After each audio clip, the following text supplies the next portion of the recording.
Hello, you have reached the Department of Public Safety stay-at-home hotline. The information you leave is considered public information. At the tone, please leave the following information: your name, your callback number, how the stay-at-home order is being violated, and where the stay-at-home order was violated. Thank you. Record your... Yeah, that's what happened in Minnesota during the Governor Walz COVID lockdowns. He literally set up a snitch line where neighbors could call and rat each other out for violating the tyrannical orders regarding COVID and lockdowns. This guy, he's now the running mate for Kamala Harris. The very progressive Governor Tim Walz. He wanted neighbors to snitch on each other. That's from June of 2022. That he set up a snitch line because you couldn't have people going outside, could you? No. We're really finding out more and more in just the 2 hours and 15 minutes since the announcement was made that Tim Walz is the pick for Kamala Harris. She didn't choose Governor Shapiro of Pennsylvania. She did not choose Senator Mark Kelly of Arizona.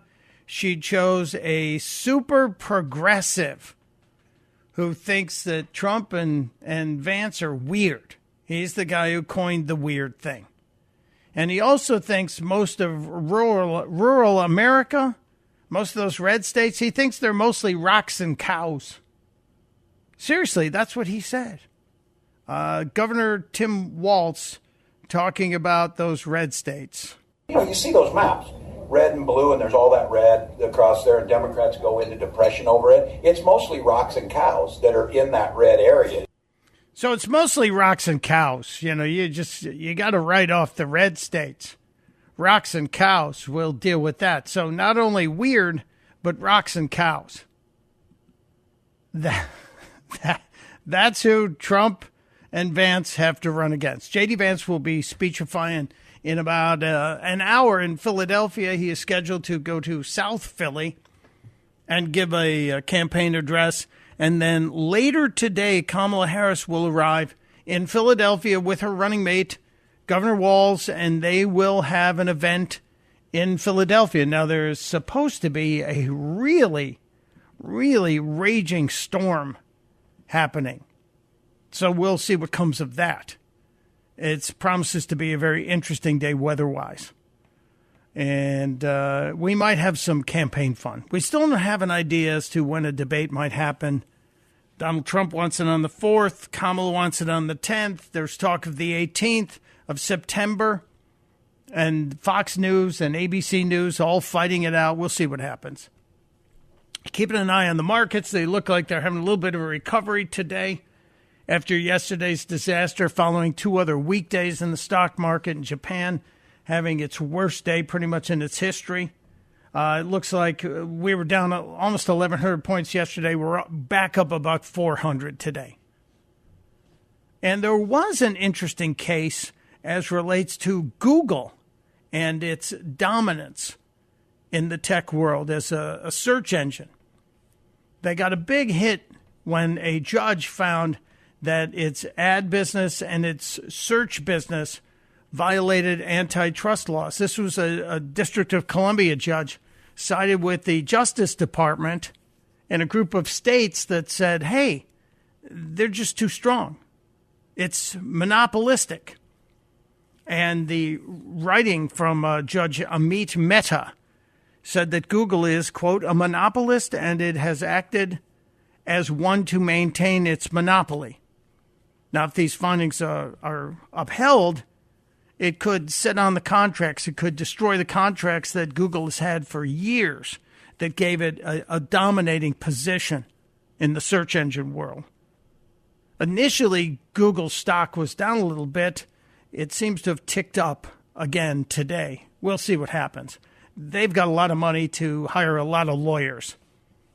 So the search engine market is very valuable in the advertising world, and we'll see what happens with Google. I don't think there's any arguing whether or not they have a foothold, beyond a foothold. They have a foot on the throat of the search world. There's nothing to see here, is it? We talked earlier in the show about the fact that there were 99 people on the terror watch list crossed into the country illegally. We checked them out, wrote down their names, and then released them. Not a problem there. No, nothing to see there. Yesterday, there was also a report out of East Texas. 2 Chinese nationals were stopped, arrested, and they had $250,000 worth of gold bars after a traffic stop. Just a tiny little East Texas town.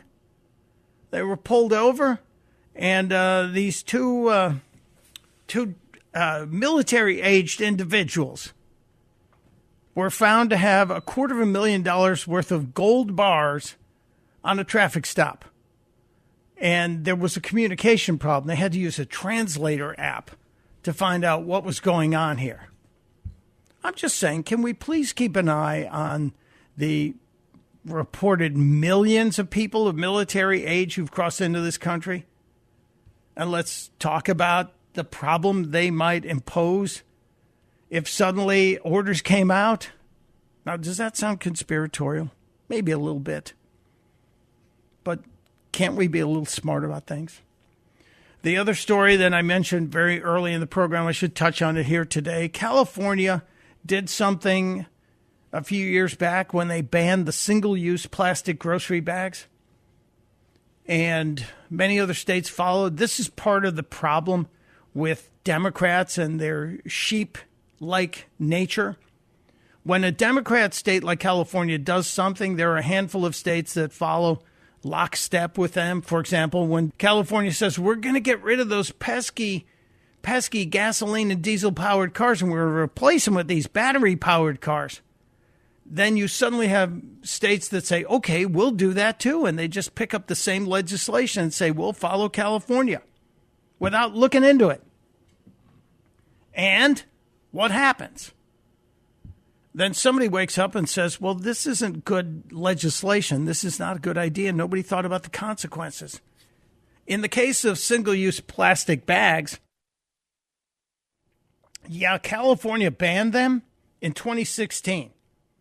And they were the first state to take this step. California was the first state to say, all right, we're going to ban these single-use plastic bags, and we're going to save the landfills. You'll be surprised what's going to happen. It's been 8 years.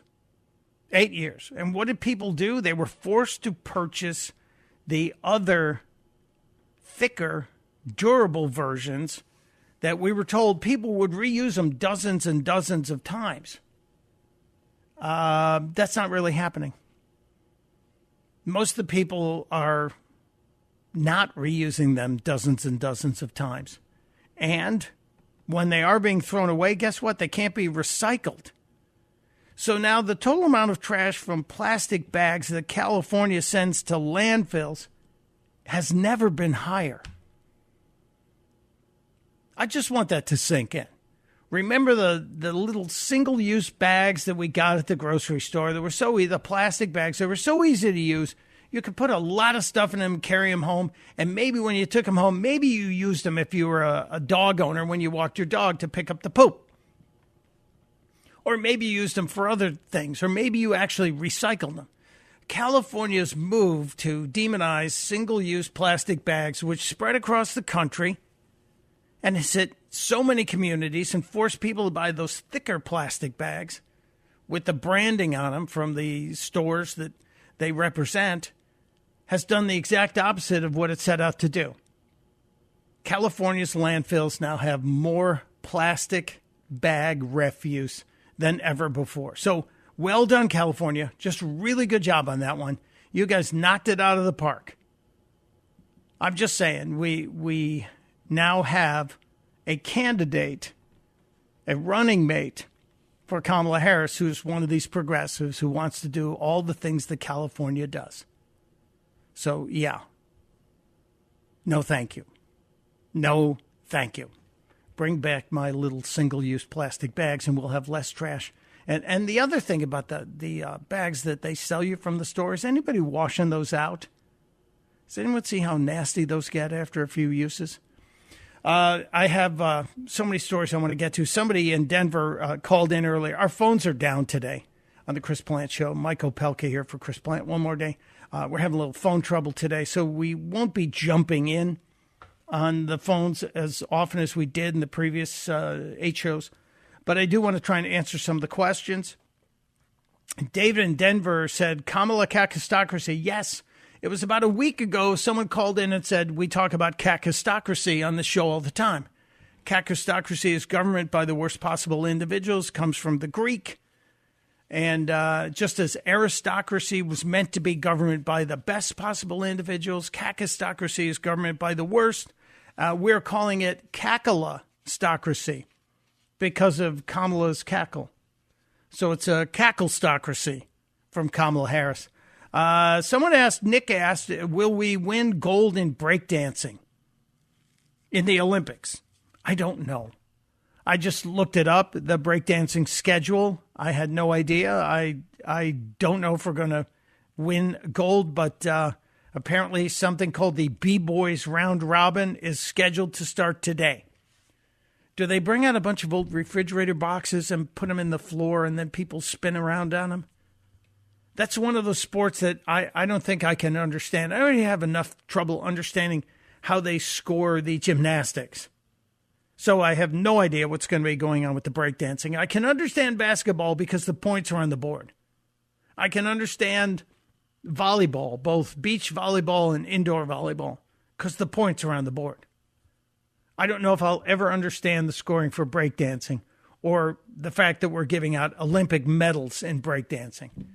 And Francis in Alexandria wrote in and said to Tim Wall's comment about the red states just being filled with rocks and cows. Well, Francis gets it right.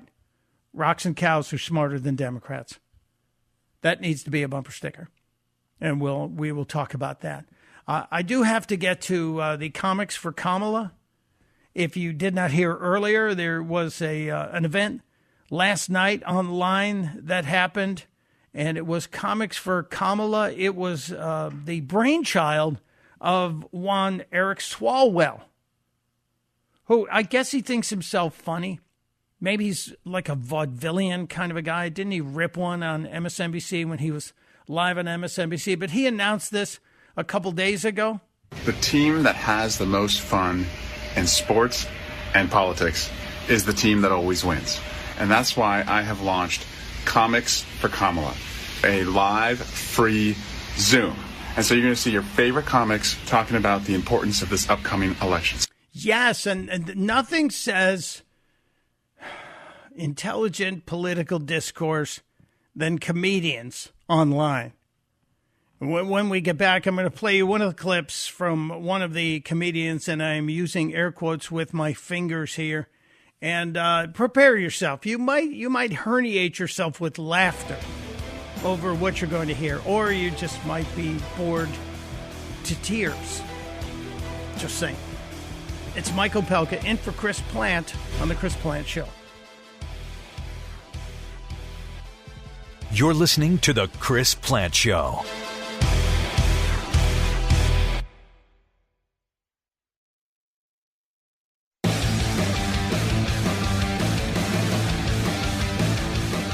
It is the Chris Plant Show. Mike Opelka in for Chris Plant for another 35 minutes or so, and then he'll return on Wednesday.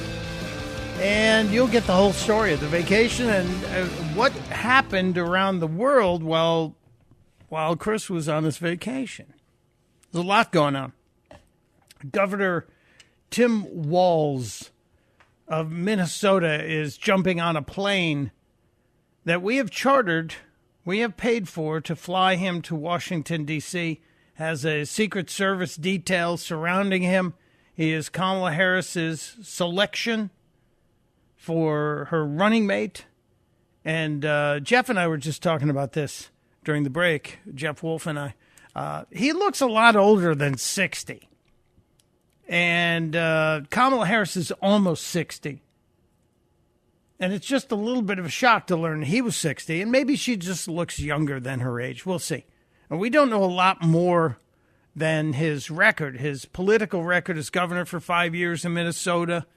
He was in the House.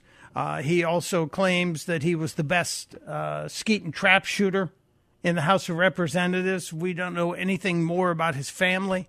That's all going to come out. We're hearing a whole lot about what a tyrannical leader he was during the pandemic. And that is going to be highlighted. The lockdowns, the mandates, all the stuff that are part of the Walz legacy. And Donald Trump reacted already on Truth Social. Donald Trump posted this morning, thank you. That's it. Just thank you. I guess he likes the selection. He thinks it's good for the ticket. I agree with him. I want to get to some of the news about last night's Comics for Kamala. There was an online Zoom call to raise money for Kamala Harris, and they had comics on there. And boy, was it a laugh riot. Are you buckled in? If you're driving right now and listening to the Chris Plant Show with me, Mike Opelka, in for Chris, you might want to pull over. Because if you laugh too hard, you could lose control of the vehicle.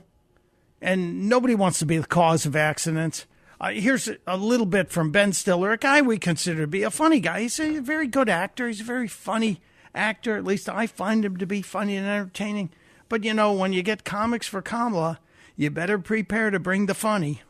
I want just a decent person in the White House, you know, a person who cares about democracy more than themselves, who doesn't lie, who's not fomenting anger and rage, someone who cares about, you know, about people. And that's what Kamala Harris does. She's like a human being. She acts like a human being, and she has empathy. And she has humor, and it's beautiful when she laughs because she's a real person who is reacting to things. Are you having trouble holding it together? Because I know I am. I'm overwhelmed with laughter. And I believe in everything that she's, you know, standing up for. You know, she wants to put an end to gun violence in the country. There's a Zoom tomorrow night about gun violence, and you know, I mean, as everybody knows, we're the only high population country in the world that has this problem, and it's awful because it can be changed. You know, boy, is this is the funniest thing I've ever heard. Comics for Kamala. Last night, Ben Stiller leading the charge. He is right in there. It's just wonderful. I wonder what else he has left on the agenda. And she's going to work to do that. Oh. And she's energizing a whole group of people who were not engaged before. I think it's incredibly important. By the way, I know this is hilarious. No, it's not. And it just proves that performers need writers. Or we hear blather like that. Comics for Kamala wasn't. It's Mike Opelka in for Chris Plant on The Chris Plant Show. This is The Chris Plant Show.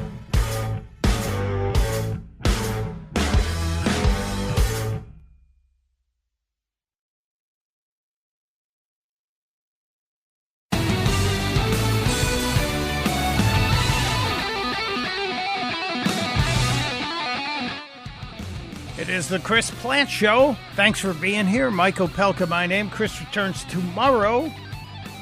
Kind of excited to hear about his adventures over the past week and a half and hear his take on the latest in campaign 2024. Today we got the word that J.D. Vance will be facing off with Governor Tim Walz of Minnesota.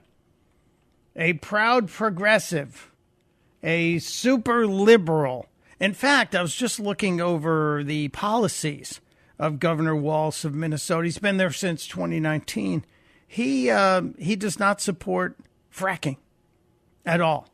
And Kamala, who is on video saying she doesn't support fracking, well, now she's kind of shifted. So I guess they've got everything covered, which is a very Democrat thing to do, where you give yourself enough cover to where you can actually say to people, no, we actually have this policy on that. But you said, no, I that's my running mate now. It's going to be very interesting to watch. Very interesting to watch. And J.D. Vance, who is in Philadelphia today, will be speechifying around noontime in South Philly. is doing an interesting move here. It looks like the Trump campaign has J.D. Vance as the stalking horse, has J.D. Vance running out ahead of the other guys. And he's going to be making appearances in those cities where we anticipate the Harris-Walz campaign. I'm just getting used to saying that. The Harris-Walz campaign.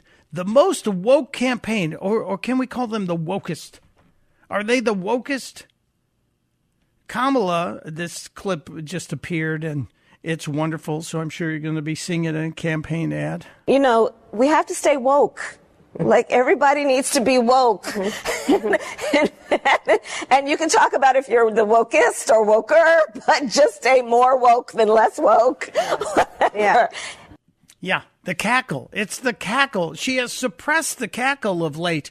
I wonder if they give her, like cough syrup, if there's a cackle suppressant syrup that she's taking. I wonder if that's happening. But she certainly has managed to suppress it. Huh. We'll certainly keep an eye on that. The other story about Kamala Harris that the left is having a hard time with, they're trying to say that if you don't pronounce her name correctly, if you do not say Kamala, because that's how we've been educated to pronounce it, it's comma with a la. So it's a punctuation with a la in the end, Kamala. If you don't say it, then you're probably racist. And, you know, you're probably doing it intentionally. Kamala. Like boot, edge, edge. Kamala. Mika Brzezinski and Joe Scarborough of that program over on MSNBC, the network with the oldest viewers in the ratings, they now have the crown, the title of the oldest cable news viewers. You remember how they used to look at Fox and go, oh, you're the old ones. You got all the old people. No, now it belongs to Mika and Joe and everybody over there at the MSNBC. But they're the ones claiming that if you purposely mispronounce the name, and it's probably racist, you know. This happened yesterday. They all deliberately mispronounce her name. Kamala. Now, repeatedly, all the hosts, Kamala. I mean, some of them don't do it on purpose, but there's definitely like a kind of thing they're doing there to make even her name seem different or whatever. A lot of great friends of us both, Eric and Kamala, Alex. That's what. So Kamala. So Joe was calling her Kamala. Maybe that's why they pushed him out, because he wasn't able to pronounce her name correctly. Maybe that's why they ultimately pushed Joe out, because he was intentionally mispronouncing her name. Could it be that? Or could it be that his brain was just broken to the point where they couldn't justify keeping him around? All I know is that 6 weeks ago, the polls were showing that the Biden-Harris campaign was the worst campaign ever, the least liked president, vice president in the history of the country, least popular. And then suddenly he was pushed off the side and she was nominated without a single voter checking a box for her at a ballot box. Not one person voted for her. Not one. It's astounding. And it truly is historic. So when they talk about this campaign being historic, yes, we have to point and say, of course it is. Yes, it's very historic. We understand what you mean.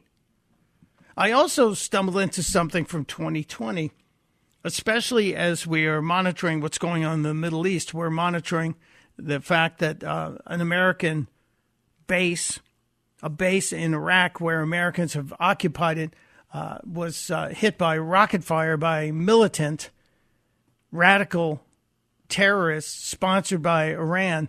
They hit our base and injured 5 of our troops. This is a serious escalation in the tensions between Israel and Iran, Israel and Hezbollah, of course, in Lebanon, Israel and the Houthis in Yemen, and Israel and Hamas.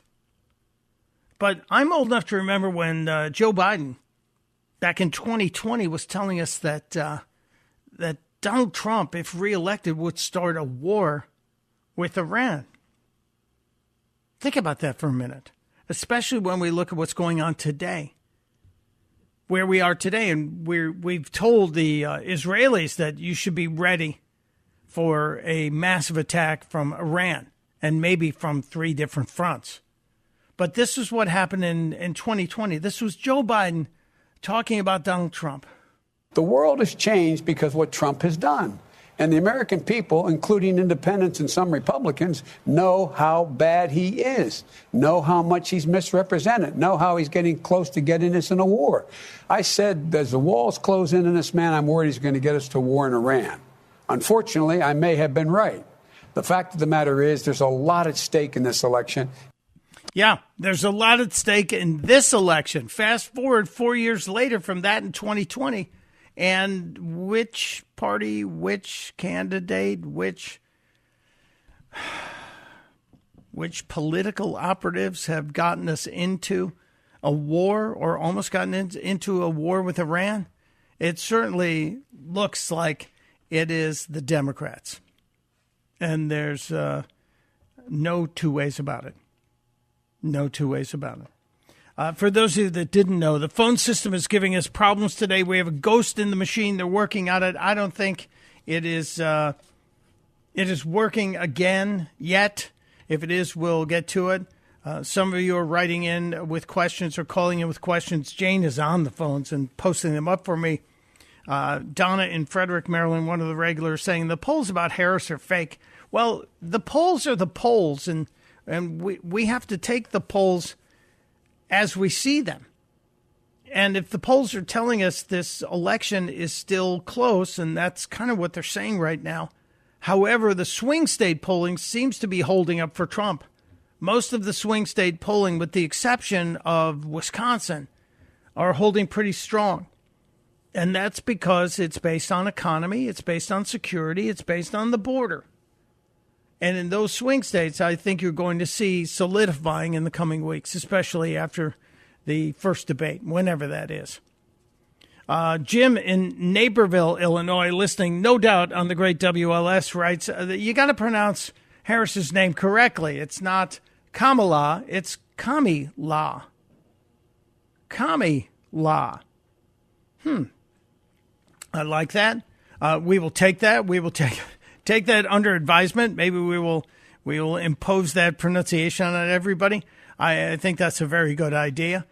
Kamala. Well, we're calling it a cacklestocracy, so we might as well use Kamala as well to explain who she is.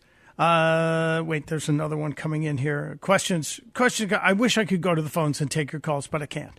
The technology is giving us fits today. Fits and starts.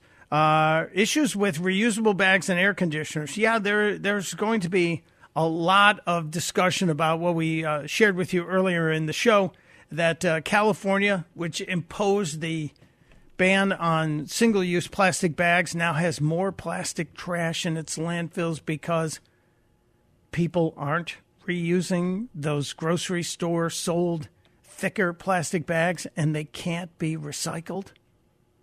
They just can't be recycled. So everything they told us was Bravo Sierra.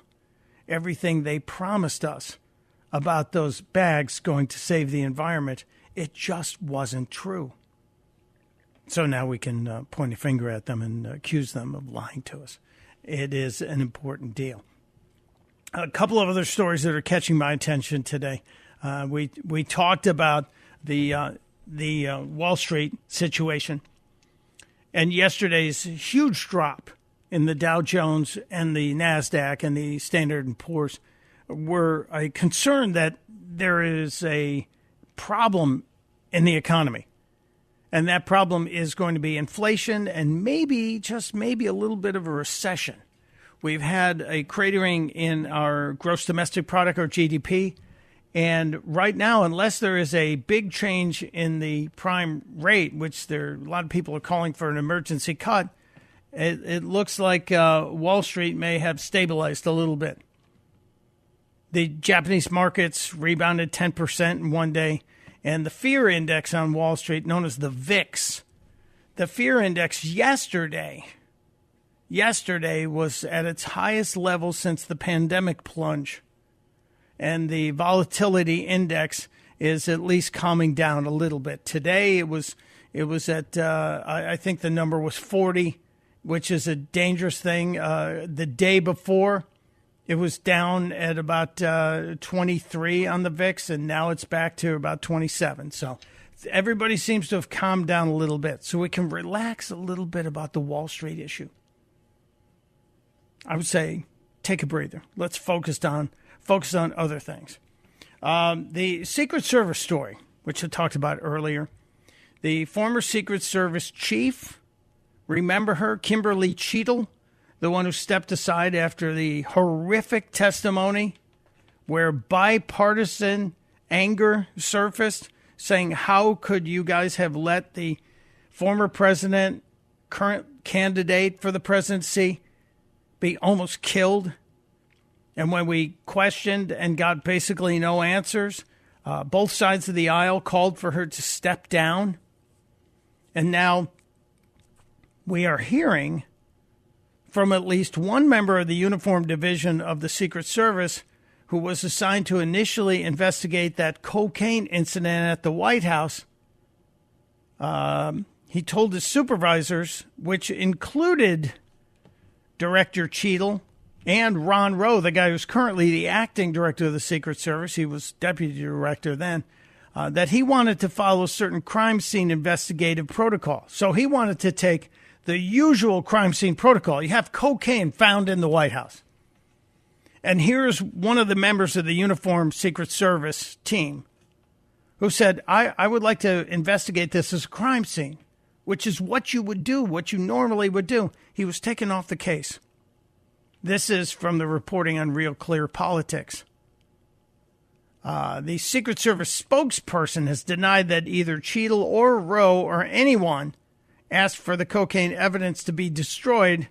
However, there was ignored a detailed set of questions asking if that agent or officer had been removed from the investigation or whether anyone had retaliated or been retaliated against for rejecting leadership's orders or requests during the process. So, we have the discovery of the bag, which posed a big problem for Cheadle. So, she should have resigned after that. And we had Hunter Biden, who was in the White House. Remember him dancing on the balcony around July 4th. And Cheadle reportedly became close to the Biden family while serving on the vice presidential protective detail. So close, according, again, to the reporting in Real Clear Politics, that Biden personally tapped Cheadle for the director's job, partially in part of her close relationship to First Lady Jill Biden. Anyone connecting the dots here? It certainly feels like we should be connecting some dots. But Cheadle apparently knew that this discovery of cocaine in the White House would spark a media firestorm, and it did, as it should have. And then it all went away. It all disappeared. Interesting. And now we'll never know because she was allowed to resign. Will there ever be full transparency? No, there will not. All we know is the exact location of where the cocaine was found changed several times. Remember, the reporting just seemed to be fluid. And they later indicated it was in a work area in the White House attached to the mansion where the living quarters of the family are. Interesting. We will never know. Did she look the other way as it was destroyed? Did she want it destroyed? And where is Jill Biden? Have we heard from the First Lady in a while? No. She's been noticeably quiet since her husband was forced to step away from his spot as the candidate. All right, I have to take a break here, and we'll come back and wrap up the day. We'll see if there are any lingering stories, special moments to share with you. It's Mike Opelka wrapping up this episode of The Chris Plante Show when we get back on The Chris Plante Show. There's only one Chris Plant. The Chris Plant Show.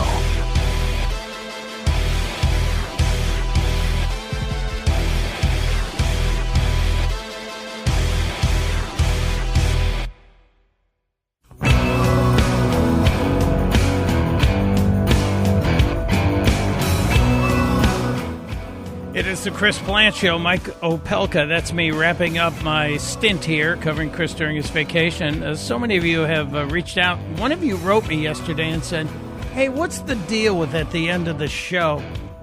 Every show I usually end by saying, testudo, my friends, testudo. She said, what the heck is testudo? Testudo is an ancient term. And it really means tortoise. It was a move that the Romans used when they were coming under attack.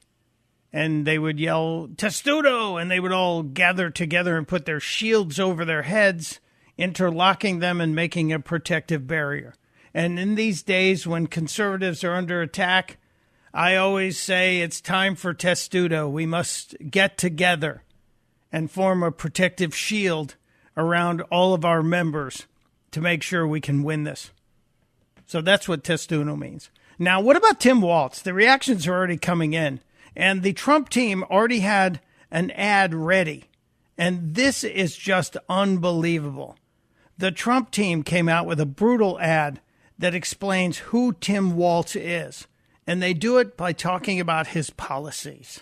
I love it that they flipped the script and turned the weird back on Walz. Chief Weirdo Tim Walz. Well done, Team Trump. Good job. Chris returns tomorrow. Thank you for being here. Thank you, Jeff. Thank you, Jane. And thank all of you. And as I said, till next time, testudo, my friends. Testudo.